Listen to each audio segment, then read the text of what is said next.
student. Now we are going to study about the Newton law of cooling. Actually Newton law of cooling जो था ये एक experimental basis law है, जिसमें ये एक्सपेरिमेंट किया जो आपके सामने एक फिगर दिया हुआ है। इसके अकॉर्डिंग हम इस एक्सपेरिमेंट को समझेंगे। दो वेसल हैं, एक तो आप देख रहे हैं ये वाला बीच वाला जिसको हम कैलोरीमीटर कह सकते हैं, एक वो वेसल है कैलोरीमीटर, यानी सराउंडिंग की तरफ कोई भी हीट ट्रांसफ़र नहीं है, वो अंदर ही अंदर हीट रहेगी टोटल। दूसरा एक कंटेनर या एक वेसल ये आपको दिख रहा है बाहर की तरफ, जिसमें कि टैप वाटर भरा हुआ है, कैलोरीमीटर में हॉट वाटर भरा हुआ है। वहाँ पे दो थर्मामीटर लगे हुए हैं, टी और टी नॉट। ये थर्मामीटर दोनों वाटर का टेम्परेचर नापने के लिए लगाए गए हैं। ये स्टायरर है, स्टायरर इसको मिक्स करने के लिए ऐसे यूज़ किया जाता है। तो ये एक सेटअप है जिससे Newton law of cooling verify होता है।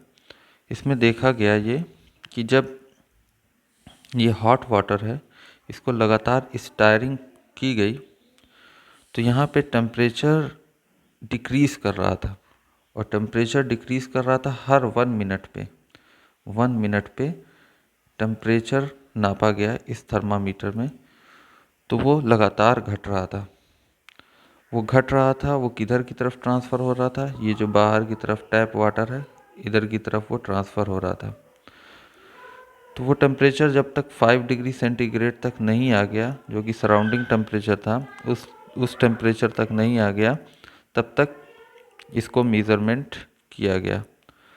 और फिर इस मेज़रमेंट को करते करते एक ग्राफ खींचा गया टेम्परेचर डिफरेंस और टाइम में।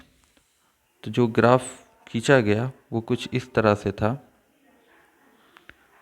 डेल्टा टी ये टेम्परेचर डिफरेंस मतलब टी माइनस टी नॉट ये टेम्परेचर डिफरेंस, और इधर टाइम जो टाइम था उसमें जब ग्राफ खींचा गया तो वो एक नेगेटिव स्लोप दे रहा था। इसका कहने का मतलब जैसे जैसे टाइम बढ़ रहा है वैसे वैसे टेम्परेचर डिक्रीज़ कर रहा था वाटर का। तो ये है न्यूटन्स लॉ ऑफ कूलिंग जो एक्सपेरिमेंटली वेरीफाई होता है। इसके अकॉर्डिंग जो न्यूटन्स लॉ ऑफ कूलिंग था, the rate of cooling of a body is directly proportional to the temperature difference between the body and its surrounding, provided the temperature difference is small। कहने का मतलब ये है कि जो temperature difference है delta T, ये डायरेक्टली प्रोपोर्शनल है जिससे कि हीट लॉस हो रहा है सराउंडिंग में, यानी Q is directly proportional to delta T. हम Q अपॉन टी भी कह सकते हैं, क्योंकि रेट ऑफ हीट लॉस चूँकि small amount of heat loss हो रहा है तो इसको हम D Q by D T लिख सकते हैं, D Q by D T, ठीक है, is directly proportional to delta T. Delta T का मतलब क्या है, टी माइनस टी नॉट। ये टेम्परेचर डिफरेंस के डायरेक्टली प्रोपोर्शनल होता है, और ये टेम्परेचर डिफरेंस बहुत ही स्मॉल है, तब जा कर के न्यूटन्स लॉ। आप ऐसे भी देखेंगे कि जब टेम्परेचर डिफरेंस स्मॉल हो जाता है तो ज़्यादा हीट ट्रांसफ़र नहीं होता। जब टेम्परेचर डिफरेंस बहुत ज़्यादा होता है, जैसे मान लीजिए आपने एक बकेट में हॉट वाटर बिल्कुल रखा हुआ है, एकदम गर्म पानी, आजकल के दिनों में सब देख रहा होगा, तो बहुत तेज़ी से वो कूल होता है। जबकि जब वो ल्यूक वार्म हो जाता है, बिल्कुल हल्का गर्म हो जाता है, तो उतना ज़्यादा हीट ट्रांसफ़र नहीं होता। जब वो ज़्यादा गर्म रहता है बहुत तेज़ी से हीट ट्रांसफ़र हो जाता है, टाइम के रिस्पेक्ट में हीट बहुत, उसमें टेम्परेचर बहुत तेज़ी से डाउन होता है। तो यही Newton's law of cooling actual में जो हम अपनी डेली लाइफ में देखते भी हैं। अब आप आइए इसके ये mathematical expression Newton's law of cooling का। आपको मैंने बताया था रेट ऑफ हीट लॉस जो होता है वो ये चीज़ है, minus D Q by D T is directly proportional to T minus T nought. Minus का मतलब है कि जो टेम्परेचर है वो एक्चुअल में डिक्रीज़ कर रहा है, तो यहाँ पे डिक्रीजिंग है और हीट जो है वो एक जगह से दूसरी जगह ट्रांसफ़र हो रही है, जैसे कि आपने पहले पढ़ा था कंडक्शन में, वहाँ पे भी माइनस था, यहाँ पे भी वो माइनस साइन वही शो कर रहा है कि जो हीट ट्रांसफ़र है वो नेगेटिव टेम्परेचर, डिक्रीजिंग टेम्परेचर के डायरेक्शन में है। यहाँ से प्रोपोर्शनैलिटी हटी तो आप देख रहे हैं कांस्टेंट आएगा के, इसको कहते हैं प्रोपोर्शनैलिटी कांस्टेंट। ये डिपेंड करता है area and nature of the surface of the body, जितने एरिया में फ्लूइड रखा हुआ है और जो सरफेस कांटेक्ट में है उसके ऊपर डिपेंड करता है प्रोपोर्शनैलिटी के। नेक्स्ट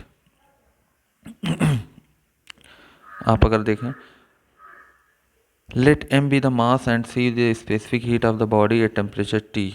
अगर कोई सब्सटेंस का मास m है, उसकी स्पेसिफिक हीट c है, c मान लीजिए, आपकी एनसीईआरटी में s लिखा हुआ है, s मान लीजिए, और बॉडी का टेम्परेचर t है, और ये टेम्परेचर जो है बॉडी का वो धीमे धीमे स्मॉल अमाउंट से dt अमाउंट से जो है वो फॉल कर रहा है स्मॉल टाइम इंटरवल dt में। तो अमाउंट ऑफ हीट लॉस इसी तरह से लिखेंगे हम, D Q is equal to M C D T, जो हमने कंडक्शन में भी पढ़ा था, D Q is equal to M C D T. और रेट ऑफ हीट लॉस कैसे लिखेंगे, D Q by D T is equal to M C D T.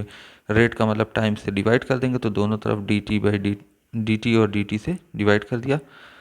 अब इस इक्वेशन को हमने कंबाइन किया, क्योंकि D Q by D T जो होता है वो आपने देखा था कि टी माइनस टी नॉट होता है और ये माइनस टाइम्स होता है, तो इसको इसी से कंबाइन करें तो ये वाला एक्सप्रेशन हमको मिलेगा, minus M C D T by D T is equal to K T minus T naught. D Q by D T को माइनस इधर से लिख दें तो इसको माइनस टाइम्स हो जाएगा, तो ये माइनस टाइम्स यहाँ हमने लिख दिया, minus D M C D by D T K T minus T naught. D T by D T is equal to M C minus M C को हमने इधर ट्रांसपोज कर दिया, तो ये minus K upon M C times of T minus T nought हो गया। Minus K upon M सी की वैल्यू जो होती है कैपिटल के होगी। कैपिटल के का मतलब ये एक और कांस्टेंट है जो कि प्रोपोर्शनैलिटी के बाद आता है, ये नया कांस्टेंट है। इसकी वैल्यू जो है आप देखेंगे यहाँ पे, इस एक्सप्रेशन को हम इस तरह से भी लिख सकते हैं, D T upon T minus T nought is equal to minus K D T. कुछ किया नहीं है यहाँ पे, क्या किया है, इसको ट्रांसपोज करके यहाँ किया, ये डी टी को इस साइड के पास कर दिया है। तो ये चीज़ सिर्फ ट्रांसपोजिंग है, नई चीज़ नहीं है। अब यहाँ पे नई चीज़ ये है कि इंटीग्रेट किया है हमने, क्योंकि स्मॉल अमाउंट चल रहा था। हम जब स्मॉल चीज़ों के लिए देखते हैं तो फिर पूरा जब कंबाइनिंग सिस्टम लेंगे तो पूरे होल सिस्टम के लिए हमको इंटीग्रेट करना पड़ता है। तो इंटीग्रेट किया यहाँ पे दोनों बोथ साइड, तो integration of 1 upon x D x जो होता है वो log x होता है, log बेस ही x। तो x डी एक्स था तो log बेस ही x हुआ, तो 1 upon T minus T not है, डी टी है, तो यहाँ पे log t minus T not हुआ। और फिर यहाँ पे माइनस के इंटीग्रेशन ऑफ डी टी का t हो जाएगा, प्लस सी, जब भी इंटीग्रेट करते हैं तो एक कांस्टेंट आता है, तो यहाँ पे प्लस सी एक कांस्टेंट लिखा गया है। Then t minus T nought, log का एक रूल है कि लॉग जब इन्वर्स होता है तो वो e की पावर में कन्वर्ट हो जाता है, तो लॉग यहाँ पे इस साइड आकर के वो e की पावर में कन्वर्ट हो गया, e की power minus K T plus सी। ठीक है, ये लॉगरिथम का रूल है।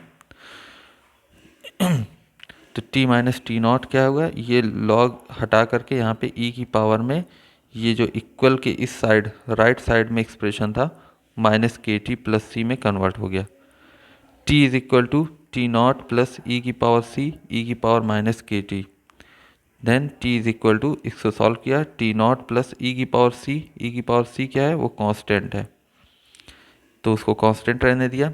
ई की पावर सी मतलब अगर आप एक्सपोनेंशियल फंक्शन ई है उसकी पावर कांस्टेंट लेते हैं तो पूरा होल टर्म कांस्टेंट हो जाता है मैथमेटिक रूल के हिसाब से, तो ये कांस्टेंट आ गया, ई की पावर माइनस के टी जस का तस है। तो ये चीज़ जो आप देख रहे हैं यहाँ पे, जो एक्सप्रेशन हमने जो जनरेट किया है, पहला, दूसरा, तीसरा, चौथा, ये सब न्यूटन्स लॉ ऑफ कूलिंग का इक्वेशन है, इसी का यूज़ करके हम कैलकुलेशन करते हैं। जब हमने ग्राफ ड्रा किया, लॉग डेल्टा टी और टी में, तो ये लॉगरिथम का ग्राफ है, तो कुछ इस तरह से स्लोप चला आएगा नीचे की तरफ, ये नेगेटिव स्लोप है। चूंकि आप एक्सप्रेशन लॉग में देख रहे हैं तो लॉग का ग्राफ कुछ ऐसे ही बनता है, इस तरह से आएगा, ठीक है, कर्व बनेगा। लेकिन ये आप एक्सप्रेशन को देखिए, ये वाले को, ये एक्सप्रेशन जो आपको लग रहा है कुछ y is equal to M X plus C, ये एक स्ट्रेट लाइन इक्वेशन है। स्ट्रेट लाइन इक्वेशन का ग्राफ तो लगभग उसका ग्राफ जो आएगा वो, अगर हम इसको स्ट्रेट लाइन माने तो आपको देखने को मिलेगा इस तरह से आएगा। Log T minus T not और टी में ग्राफ खींचेंगे तो नेगेटिव स्लोप नीचे की तरफ आ रहा है, इसका मतलब। और ये स्लोप जो है वो माइनस के की वैल्यू दिखाएगा, क्योंकि माइनस के क्या है, या के क्या है, कांस्टेंट है। माइनस का मतलब ये नेगेटिव है, नीचे की तरफ ग्राफ आ रहा है, टाइम के रिस्पेक्ट में टेम्परेचर डिफरेंस जो है वो घट रहा है, इसका कहने का मतलब ये है। तो ये आपका ग्राफ था न्यूटन्स लॉ ऑफ कूलिंग का। नेक्स्ट जो है ये आपका एक्सपेरिमेंटल सेटअप जो आपको हमने बताया।